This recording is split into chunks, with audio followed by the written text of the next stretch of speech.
On today's episode, we hear someone praise Donald Trump for his composure and class in the presidency, see how Joe Biden has always been a champion for marijuana users, learn that only Republicans are partisan hacks, find a contradiction in the pro-life movement, and lastly, learn why libertarianism has no virtue, no ethics, no morality, and is generally no good. This is Cringe Posts. Hello, friends. Welcome to this episode of the Cringe Posts podcast. This is the show where we gather the cringiest political and cultural takes that we find in our social media feeds, and we present them to you and take them apart, talk about the underlying assumptions that they get wrong, and like to have a laugh along the way. My name is Donald, and I'm here with my co-host, Britt. And before we make fun of other people, we make fun of ourselves, because cringe posts happen to everyone, no matter what political beliefs you have or what walk of life you live. We've all made dumb posts or silly mess ups and mistakes, so we like to laugh at ourselves. And this week, we actually get a Brit mess up that was maybe witnessed by some of you. So we'll get to that in a moment. Just a reminder to like, share, and subscribe if you've got it in you. We always appreciate it. It helps us grow. And if you want to see these posts visually that we critique, we put them online at cringeposts.com. Check that out. Okay, on to the mess up. So perhaps if you were an early bird listener to the audio version of our podcast on let's see, I think this would be for 96, episode 96. So you would have heard a little bit of behind the scenes snippet of Donald trying to start the episode out and then getting stuff in his throat, coughing, and then saying, I'm going to restart. And that's because my good friend Britt posted that audio. Yeah, man, I felt so bad. I felt so bad because so Donnie, for all of you listening, and there was at least 40 of you that downloaded it because I looked at the stats. So I appreciate that. That's awesome. You guys download this stuff really early, but I felt really bad because Donnie messed up. I was like, oh, it's easy. I can cut it. I'm the guy responsible for editing the audio and everything. And so I did it all, uploaded it, thought I was good. And then Donnie's like, hey, you got to take it down. Like, you included the mess up in it. And I was like, there's no way I would have missed something like that. And then lo and behold, I checked and I had missed it. And I felt so bad because my mess up made Donnie's mess up really prevalent for all of you that had downloaded it early. So really recent cringe. And I did a poor job of editing that, and not very good attention to detail, I guess you could say.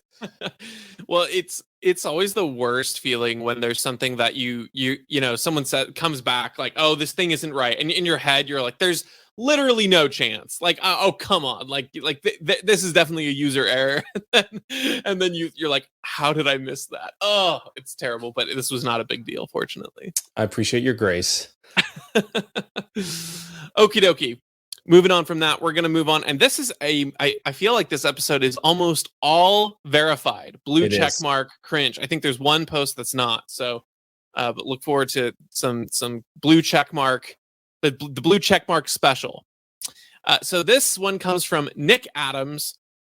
And Nick Adams tweets, Joe Biden's foul language is disgusting, reprehensible, and unbecoming of a president. Can we return to the class and composure of Donald Trump's administration, please? And I, at first, when I saw that you posted this, I thought that this had to be like a joke mocking the conservatives or something like that. I saw who followed. I looked this dude up, and because he seemed kind of vaguely familiar. It's like, oh my gosh, this guy is unironically saying this. And you know, you and I feel like this is one of these evergreen phrases that we say on the show. You and I are not fans of Donald Trump, but one of the best things about Donald Trump was he smashed this ridiculous notion of what was unbecoming of the presidency. That was like one of the best features of Donald Trump is he was brash. He was the clown that got elected and showed everyone that no, the government is not this sacred institution with a holy, patriarch for its head. It is, in fact, a very fallible machine of brute force, and sometimes the biggest bully gets in there. And that's what Donald Trump really showed and highlighted. And so there's nothing more cheap than this person's takeaway from Joe Biden saying stuff that was reprehensible and foul to be unbecoming of the presidency, and let's return to class with Donald Trump. Yeah, at best, it's like he's trying to be tongue-in-cheek, like, this is what they normally say, about Republicans when they're talking about Democrats and all this stuff. But it's like, I don't know, man. That's not, like you're saying, that is not Trump's.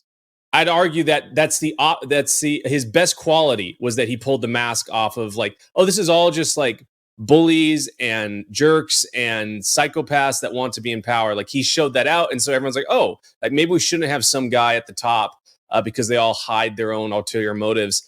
Everyone's familiar with it, but I remember when the Access Hollywood tape came out in October, I was like, holy cow, like, it's over. Like, I thought, like, it's over. There's no way that people are going to go for it. And I'm slightly glad I was wrong, because it basically shows, like, all these guys that get in the government, people aren't surprised that one of the top jobs applied for by child predators is schools, because they want to be close to minors.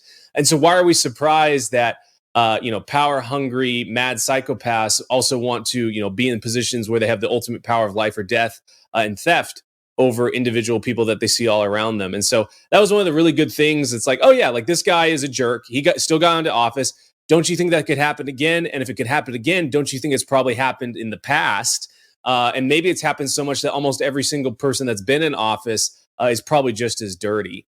We shouldn't be surprised that these guys are that. And so it's just, Nick Adams, it's like, man, I know you're a fan of Trump, but, like, you should at least be a fan of Trump for the things that he's actually, like, done good. And that doesn't mean that he is a good person or that the things that are good, like, qualitatively, but they are good in the effect, right? So it's like, I celebrate the fact that he's pulled the mask off, that he is, in a lot of ways, the honor and station of the presidency is forever worse off because of him, and will never be viewed the same. Everyone's kind of, like, okay with making fun of whoever's in office, as long as you're not Saturday Night Live or something like that, and it's a Democrat. But in general, everyone's okay with making fun of him now, which is great. To be fair, I think Biden's best trait, which is not his own, really his own fault, and for some ways I feel bad for him, is kind of doing the same in the reverse, where I think, and Kamala to some degree, where actually SNL and other mainstream outlets almost have no choice but to make fun of the things that happen, like Biden goofs or gaffes or slip ups, or Kamala's just general incompetence or laugh or whatever you have. And it's funny because you look online, and I think there's always been a much bigger presence of individual people to make fun of presidents, doesn't matter right or left or whatever. But now those individuals have so much more swaying power with the advent of things like, YouTube, but even TikTok and Facebook and Instagram and these mediums where people can find funny content. So now the big players like Saturday Night Live actually have to cater a little bit to that, because they realize, oh crap, we're going to be totally irrelevant if we aren't addressing what people are actually finding funny. And you see these impersonations, especially of, like, Kamala on TikTok, that are so good, where they're just impersonating her mannerisms, and the lady who's doing it up there, okay, and all these things that are great. So in the same way, Biden's kind of providing the service just from being a doofus, and Kamala for being ridiculous as well. But like you said, that is the advantage. The advantage from these people isn't their class or their composure, Biden's never had class or composure. I think he's always been somewhat of a goof. He had the big effing deal remark when he was vice president. And so that I don't know, him using quote unquote reprehensible foul language, that's not a surprise at all. Donald Trump never pretended to be that. So Nick Adams talking about this, it almost feels like if you were someone who was an independent reading this, you become instantly less believing, or you see no benefit to this mask pulling down of anything, and you don't want to buy any of it because this guy's blatantly lying. It would be like me saying something like, you know what, I love Ron Paul. Ron Paul's best feature was his intense knowledge of Legend of Zelda lore. I just loved how he would be able to explain the history of Hyrule. You're like, what are you talking about? Ron Paul didn't know anything about. He never talked about that. He's great for so many other reasons. Why would you say that? And that's what it feels a little bit. You'd probably like, man, this guy Donald knows nothing, doesn't know what he's talking about. Now I probably am not going to trust anything he says or his point of view, because he's obviously spinning yarn that makes no sense. And that's what this feels like. Like Donald Trump's class and composure. No, you would expect a MAGA head to say something like Donald Trump's ability to get things done, or his business mindset, or his draining the swamp, whatever you want to say. But that was not a feature he even advertised, let alone accomplished. Yeah, I'm not sure what's a worse interpretation of and reading into his motive. Like, is he actually dumb enough to think that Trump was classy, or is he just trying to trigger the libs, and get them to all? Because I mean, that's a pretty triggering way to say it. Like, I know he's going to get, but what did he get on there? He got 3,000 like comments. Yeah. So I'm assuming it's probably that. So he's just a grifter and a troll, but still, it doesn't serve the cause that he purports to support. Agreed. Okay, moving to someone we just talked about, President of the United States, Joseph Biden. President Biden tweets, "As I've said before, no one should be in jail for just using or possessing marijuana. Today, I'm taking steps to end our failed approach. Allow me to lay them out." And he tweets some more stuff. And then I think this is probably what he ends on, is my guess here, or it's one of the tweets. "Sending people to jail for possessing marijuana has upended too many lives for conduct that is legal in many states. That's before you address the clear racial disparities around prosecution and conviction. Today, we begin to right these wrongs." Now, if this came out from anyone else, if this came out from Cory Booker, if this came out from Rand Paul, if it came out from, I don't know, your neighbor down the street, these wouldn't really be cringe posts. A lot of this is in the mouth of the beholder. Let's just look at the first part. He says, "As I've said before, no one should be in jail for using or possessing marijuana." As I've said before. Was that before or after you sponsored the 94 crime bill that added mandatory minimums and put lots of people in jail for possessing or using marijuana? What an insane thing. Of all things to start out with, to say, "As I've said before." Like, dude, yeah, maybe you've said that since it became socially popular in the 2020 election, but if you look at your actual legacy of doing things on the matter, your track record is horrible, dude. What a crazy thing to say. Like as I've always thought. No, no, sir. You've put people away. In fact, you gave them the mechanism to put these people away. You were the prime sponsor of the Senate version of this bill. So no, not as you've said before. What a silly way to start that out. There's a lot of fodder here. Please take it away, Brett. Sure. It reminds me of in maybe you never watched the Hobbit movies, but there's I did not. No, I did not. There's a scene, there's a character that's been added in that was not there previously, actually two characters. Okay. And basically this character turns out to be a hero. He's awesome. He shoots down the dragon. And then all the people want him to be king. And then the guy that was with the kind of really oppressive ruler of Lake Town now it's like, oh no, I really like this guy for king, even though he kind of like spat on him before. And that's what this reminds me of. It's this sniveling coward who has made the wrong choices his entire career. And now, because it's politically expedient, he's going to make the quote unquote right choice. What really got me when I saw this, this is obviously, I'm very happy that this is happening. This is a good thing. I think it's going to affect about 7,000 people that are currently in prison for non-violent drug offenses, which is great. They're going to be set free. Hopefully he actually follows through on it, because I'm assuming the actual follow through will have to happen after whatever happens in November happens. But what's so annoying is, like, why did he wait all this time? Let's just say let's give him the benefit of the doubt that even though he's been in Congress for decades and he's been at the vice presidency, for 8 years and all that, let's just say he didn't have the power until he was actually president to do anything. Well, he's been president for 2 years. So why wait until the month before midterm election to do this? Well, it's obvious, right? He wants to get some sort of credit. He's got dismal polling. He wants to make sure and shore up a win for the Democrats. And once you see the implications of that, you realize, like, oh, these people don't actually care about doing the good thing. They don't actually care that there were people rotting in jail for decades over nonviolent drug offenses. They only care about it when it becomes an actual political tool or bargaining chip for them. They don't care about your life. This guy could have done this way back, once he became president. He could have done it long before that, and he chose not to until there was pressure put on him to try and win and salvage, a failing presidency. So it's just disgusting, man. It's just like I was telling you before the show. It's just like September 11th, not the 2001, but when he said, "Oh, I'm going to pull troops out on September 11th," and it's like, man, why wait till then? Every troop that dies, every person that dies as a result of our bombs, before September 11th, it's like, why are you not just doing it as early? If it's the right decision, you should do it as soon as possible. So this should just reveal these people's characters. He's trying to he's trying to win you over and convince you that he's a good guy and a good president. He's doing the right thing, but don't be fooled by it. Like this guy is an evil person, and I think it's on display here how evil he is, because he just views human lives and outcomes as tools to be played with. Yeah, I also like his justification at the end, where he's talking about how sending people to jail for possessing marijuana has upended too many lives for conduct that's legal in many states. As if that's your great justification. Like, and you know what?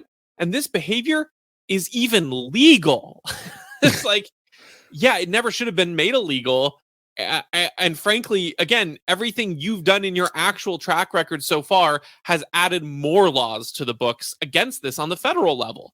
What a silly justification. He's like, look, this is even legal in many places. And it's like, yeah, and it's not federally illegal. And you added to the federal bill that made it illegal. So if you're talking about morality here, no one cares about the legality of it. And you've only added to that. Even if that had anything to do with it, you've only made it worse in the legal sense. So he only cares about it from the very utilitarian, how can this get me points? And when it comes to actual action, he's got to make sure it works within the confines of the machine. Doesn't matter. You know, the heroes in movies and stories often are the ones who are willing to, you know, go play against the rules. You know, it's like something wrong is happening, and they, for whatever reason, whatever situation they're in, they have to break the rules to right the wrong. And that's often what makes the hero the hero, is they have the gumption to do that. They have the wherewithal to break against what is the standard law in order to do the right thing. And Joe Biden is absolutely the opposite of that. He just makes the law even worse and then pretends that he's the hero once the law says it's okay. We were Googling it right beforehand. He's the main sponsor of the 1994 crime bill. It's not like he just kind of signed on because it was whatever. He was the main guy to get it through. Yes. Same with Chuck Schumer. Yep. And yeah, Chuck Schumer might have been a co-sponsor. I think it was a different senator who was the House, but he was a co-sponsor too. Yeah. So these lifelong politicians who magically have come around on this after, you know, polls indicate where the support is. It's crazy. All right, we've got a tweet from Aaron Rupar, or maybe I'm mispronouncing that. Apologies if I am. The sad reality is that Satan himself could run as a Republican in a red state and be guaranteed to get at least 45% of the vote. And this is funny because, like, yeah, I mean, and, you know, I don't know what do you want as the opposite of, but equally Satan. Like, Satan could run as a Democrat in a blue state and be guaranteed to get 45% of the vote. I mean, like, on the one hand, accidentally based, because you're like, yeah, this partisanship sucks, but it's extremely cringe to think that this is something that goes in one direction, as if Republicans are these mindless, I'm only going to vote for the letter people, while Democrats are these, oh, I'm a principled man, I'm not going to vote for a Democrat unless they meet, they're up to snuff. Like, that's just demonstrably false. Yeah, it's so funny. I mean, to anyone reading it, right? It's evil is not uniquely Republican. I mean, it's evil is part of the Republican Party for sure. But what really got me, like, just recently, right? Like, we had Liz Cheney, which Dick Cheney, her dad, I think most Democrats would probably say is Satan incarnate. I'm hesitant to, disagree with him on that. He's of the 21st century, one of the more worst people, I think, in existence. And Liz Cheney hails from a red state and got the endorsement of Dick Cheney and all these people. And for some reason, she didn't quite win. So it's like, I don't know, man. It's kind of in that instance, Satan's spawn was not able to secure victory in a red state. And obviously there's all the other hypocritical examples of, like, I don't know, is Barack Obama for, Satan himself, who also won a Nobel Peace Prize for drone bombing hundreds of thousands of people and destroying people's lives in the Middle East. I don't know. That sounds pretty awful to me. I don't actually personally know anyone that is that evil. So it's just, it's a classic example of, like, and we say it on here all the time, like, there's no principle, right? It's just, I want to make this point because it gives me power. And so regardless of whether or not it is true, I'm going to say it and just let the chips fall where they may. Yeah, I mean, it's funny because this person also would probably be one of the most vocal against voting third party because it might, throw off the chance of the blue person or whatever you have. And to me, it feels like you can't make this blind loyalty allegiance argument without recognizing that there has to be some level of ethical line that you draw where you have to vote for the most, if you're going to vote in a system with candidates like this, you vote for the most moral candidate. So I'd be really curious to, let's say, I'm vaguely familiar with this dude. I'm pretty sure he's a very blue progressive type. I don't think he's an establishment Democrat. I could be wrong there, but maybe flip the names around if that's the case. But it's like if Bernie Sanders ran as an independent in the 2016 election, would he have been urging people to vote for Hillary, or would he have been voting people to urging people to vote for Bernie against Donald Trump? Because if he's complaining about Satan incarnate being and 45% of Republicans voting for him no matter what, wouldn't he just be committing the same thing by voting for Hillary Clinton over Bernie Sanders when there's a pretty clear distinction between the two, where Hillary Clinton is pretty neocon, she's not that progressive, she's very foreign hawk, war hockey in the foreign policy, and Bernie Sanders, campaigned on not being, and all those kinds of things. So it's like, if you're mad that 45% of Republicans are going to vote for the Republican no matter what, even if it's Satan, you better be ready to put your money where your mouth is and be voting for the candidates who are third party or who don't have as good of a chance because they're the most moral candidate, unless you're literally guilty of committing the same crime, because otherwise you're just voting for Beelzebub because they've got a D next to their name. I'll have you more on it. That was good. Okay, we'll move to our recurring guest, Brooklyn Dad Defiant, who tweets, explain how why abortion is okay for Herschel Walker, but not for the millions of women across America who might need it to save their own lives. Explain it to me like I'm the 10-year-old victim of rape. This is an ugly tweet for obvious reasons. Just even using that hypothetical as a snarky sort of gotcha is really gross to me. But the funny thing is, coming right off the back of that last tweet about voting for Satan, no matter what, it's so funny because on the one hand, they will act like that's the case no matter what, and then they also very strategically release information that shows what a bad person someone who's running for political office is right before the election. So they actually kind of admit that they know that it's not true necessarily that 45% of Republicans are going to vote for him no matter what, just because of the timing of releasing the information and stuff. Because that's the main thing here, is that at least for most of the people that in particular in pro-life groups that I'm aware of, no one thinks that it was okay for Herschel Walker to have those abortions. No one thinks that that's okay, and anyone who is still going to vote for him that I've seen, they don't like that he did that regardless. Now, again, their ethics may be different than mine on this, whether or not they vote for him, but I have heard literally zero people defending that behavior. Their defense, if they give it for voting, is, well, it's still better that he did that and will vote against it than someone who supports allowing everyone to do that. Which, again, you can argue whether or not that's the ethical stance or not. I probably wouldn't vote for him myself. I don't think that that's an ethical thing to do because they're all these two-faced lying politicians. That's all how they all are and whatnot. It's a plethora of reasons I probably wouldn't also vote for him. But the point is that even people who are voting for him don't think that that's okay. And so this fantasy land that this guy lives in is the world where something bad gets revealed, and then everyone who's politically on that side just says, it's okay, we're justifying it for them, when that's not the case at all. Yeah, exactly. Because he asked the question, explain it to me. It's like, it's easy for me to explain it. It's not okay. And Herschel Walker sucks, and he shouldn't have done that. And maybe for Republicans, they should ask themselves, if they're pro-life, do you want to vote for, a candidate who has obviously done something different than what he, says publicly?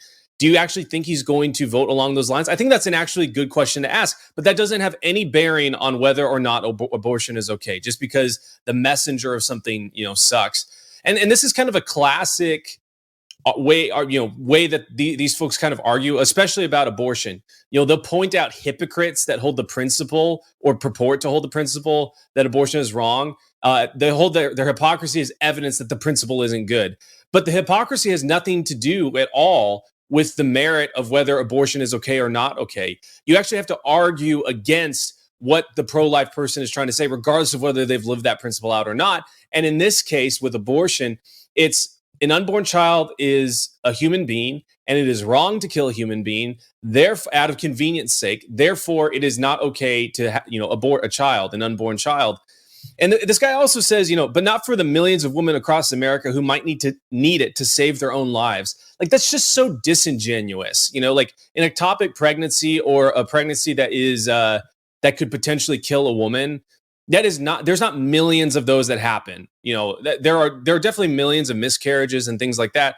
But the amount and percentage of women that will encounter a life-threatening aspect where they need to, abort the pregnancy is very, very small. And for most pro-life people, I'd say almost all of them, 99.9%, everyone. And I think we talked about last episode or 2 episodes ago, they are all, every single state that has passed abortion bans has exceptions for, in the event that the life of the mother is threatened. So it's just a really disingenuous argument on all levels, both factually as well as from, an argumentation standpoint, because you can't discount an argument just because the person that is making it is a bit of a hypocrite. It has no bearing on the actual principle at hand. That's exactly right. I was thinking of a particular story where a professor that you and I don't know. I never actually had a direct class from him. He was the debate coach for a while, Gary Gillespie. I don't know if you had a class, but I did. Yeah. So he was talking to a group about this one time, and this lady came up to him after the fact, all mad because he was talking about babies, and how their lives developed and why abortion is actually killing a life and stuff like that. And she's talked about how he was a big hypocrite because he hadn't gone through like a case of rape or something like that, with his wife or with someone he knew, and how he will never have to endure the pregnancy. And so he's a huge hypocrite. And he's like, I can be the biggest hypocrite in the world, and that's still a baby behind me, okay.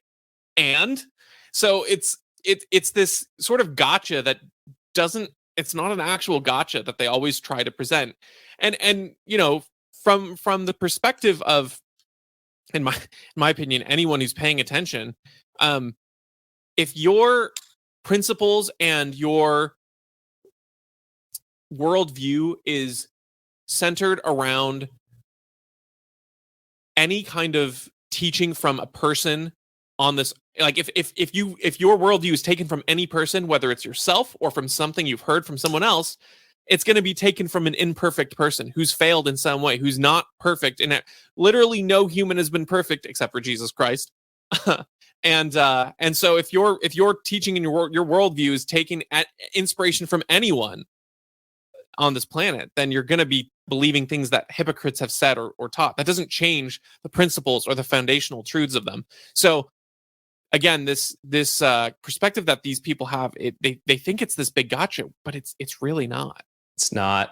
I remember, it's funny you mentioned Gary, because I had a speech class with him, and one of the sections we had in it was debate, and the topic my group got to do was actually abortion.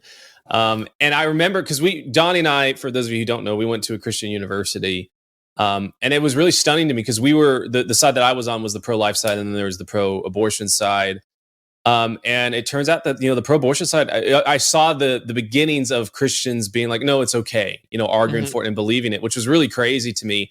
And one of the points they made was, you don't have the right to, you shouldn't have the right to force someone else to take care of something that can't take care of itself. And it's like, well, that has nothing to do with how we view anything else in our lives, right? Like if you drop someone in a jungle, like, technically they are helpless, right? But that doesn't make it any more right for me to just kill them outright because they're helpless in the jungle, or if you are on life support or anything like that, all the standard fair arguments.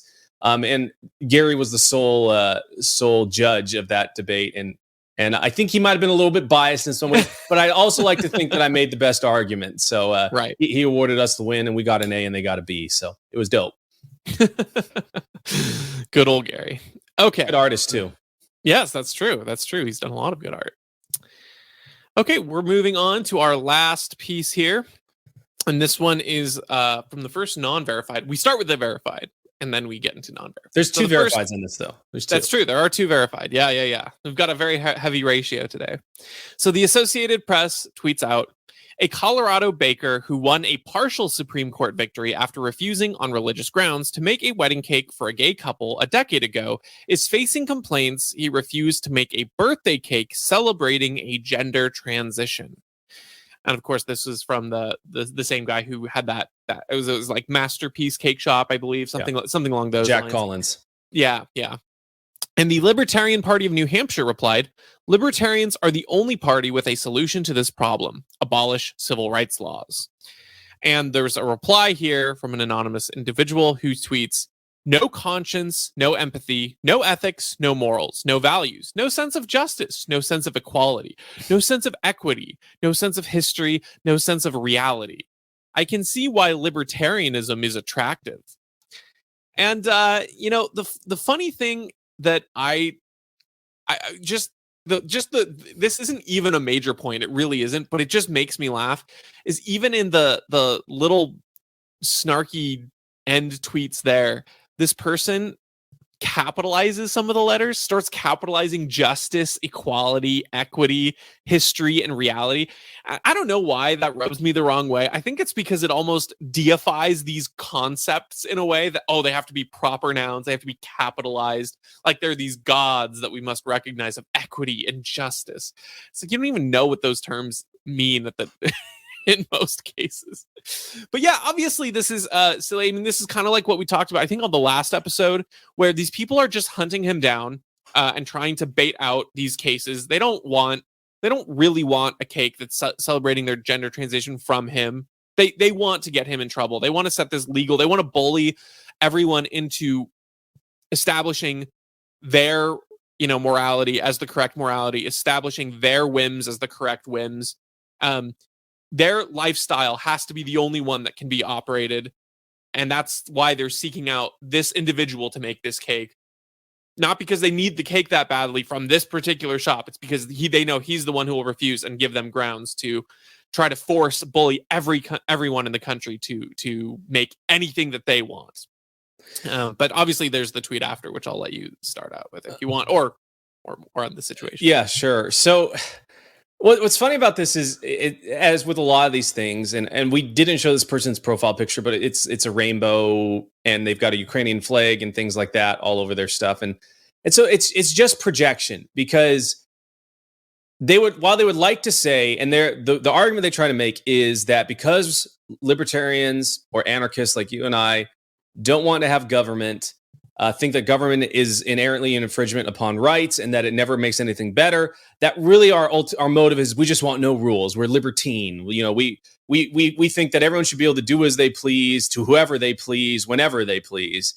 And sure, maybe that's true of a few people that we know. But this person, they live that out with the auspice of that, it's just because I want my party to win or whatever, right? So they don't actually have a principle that undergirds everything that they say or do. It's whatever gives me power, whatever gives the people that I want in power is the position we're going to hold.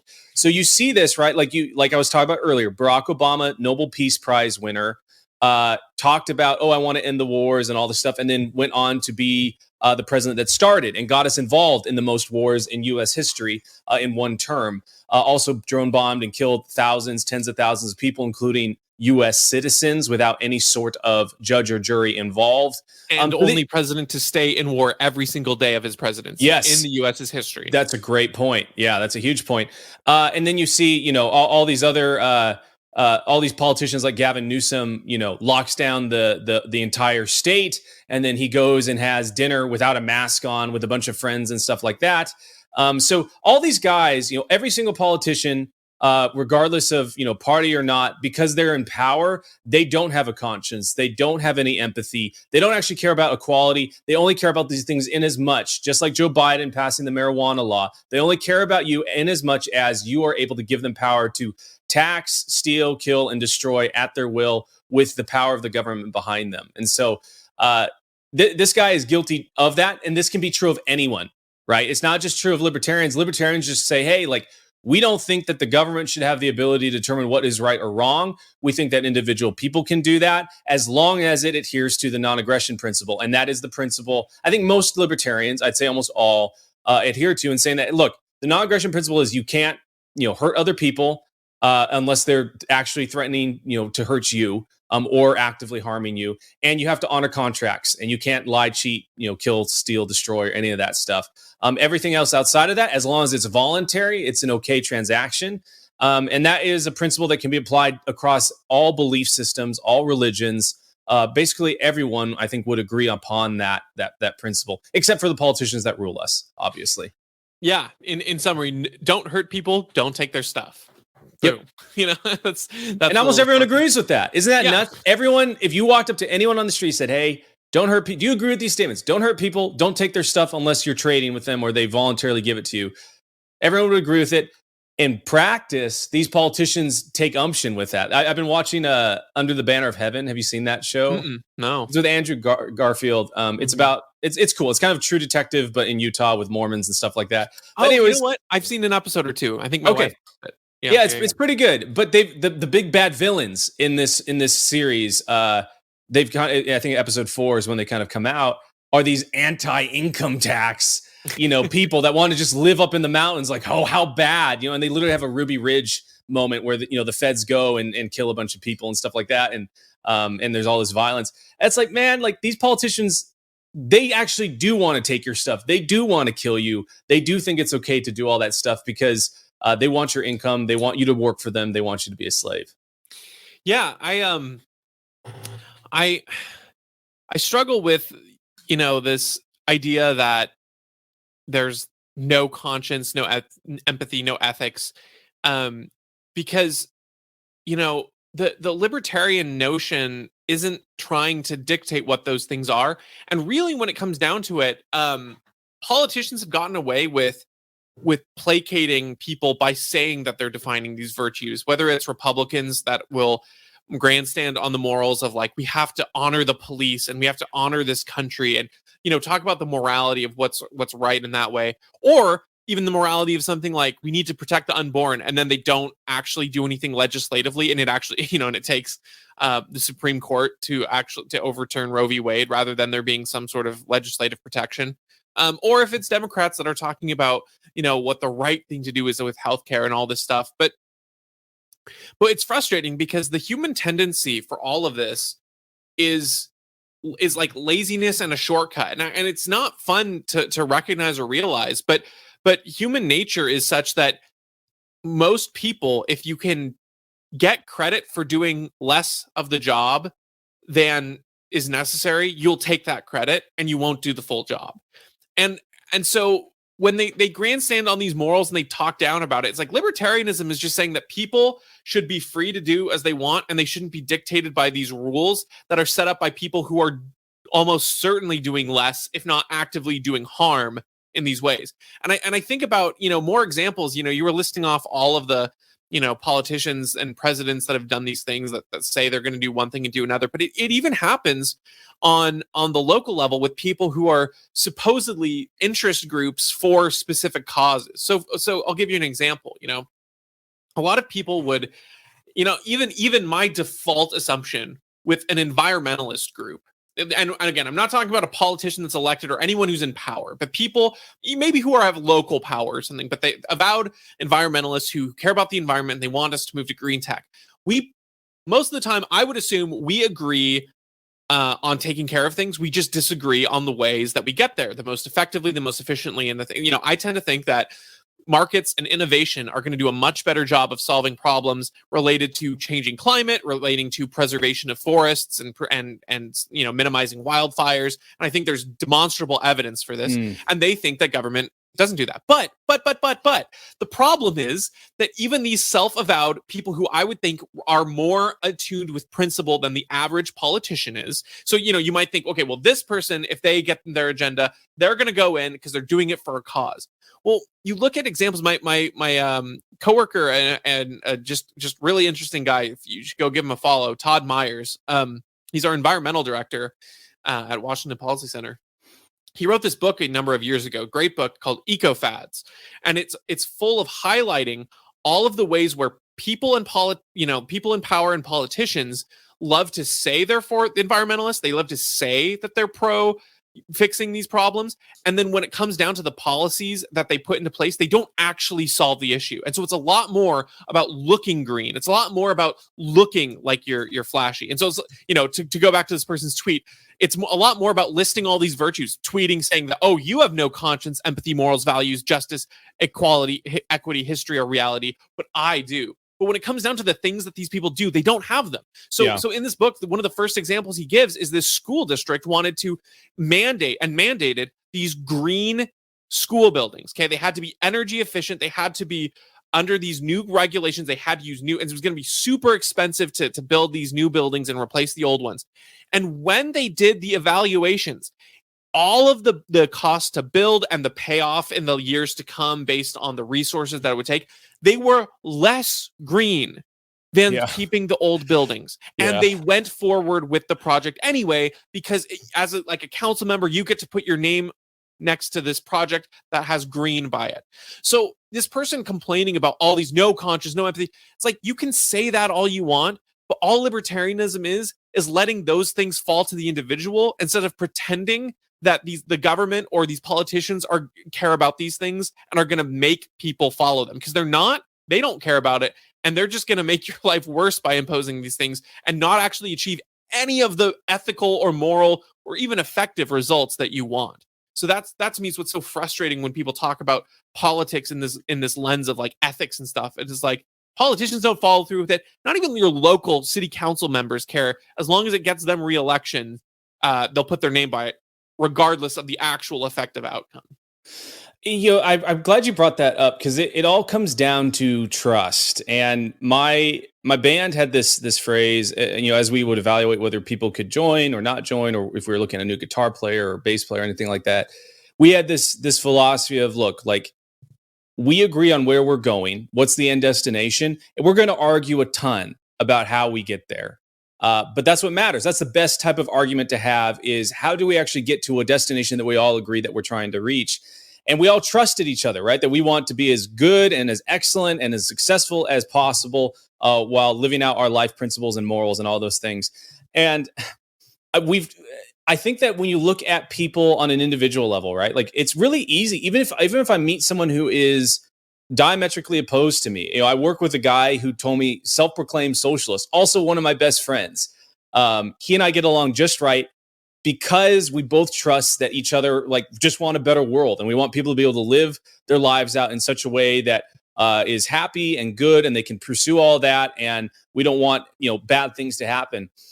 Where political parties come into place, it's really hard to trust groups, right? It's actually easy to distrust them than it is to trust any group. And so what the Libertarian Party does, and I think the broader anarchist and liberty-minded folks say, is like, look, I'm individually optimistic. I'm very pessimistic about large groups, about collectivism, all that stuff. I think that is inerrant, and I don't think that's ever going to change. It's just part of human nature. And so what libertarianism does is say, hey, how about we just evaluate all of our policies on the individual level? Because it's easier for us to trust on a one-to-one basis. It's easier to trust the people that we actually know and see in our community.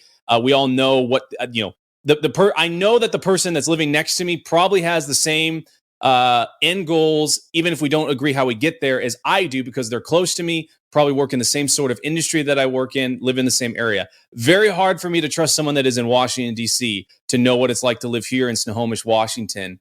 And so with all that stuff, it's like, just outsource that to the individual, the conscience, the empathy, and you'll have a lot more of it. When you do it at the group level, you get like what you're saying. You get, posturing. I put my name on a green building that is now 30% less efficient than it was before we started. But because I have my name on it, I can convince the group to trust me. That's exactly right. I think that's good. Unless you've got any last remarks. Cool. Well, thank you guys for listening to this week's episode. We look forward to seeing you on the next one. Until then, take care. See ya.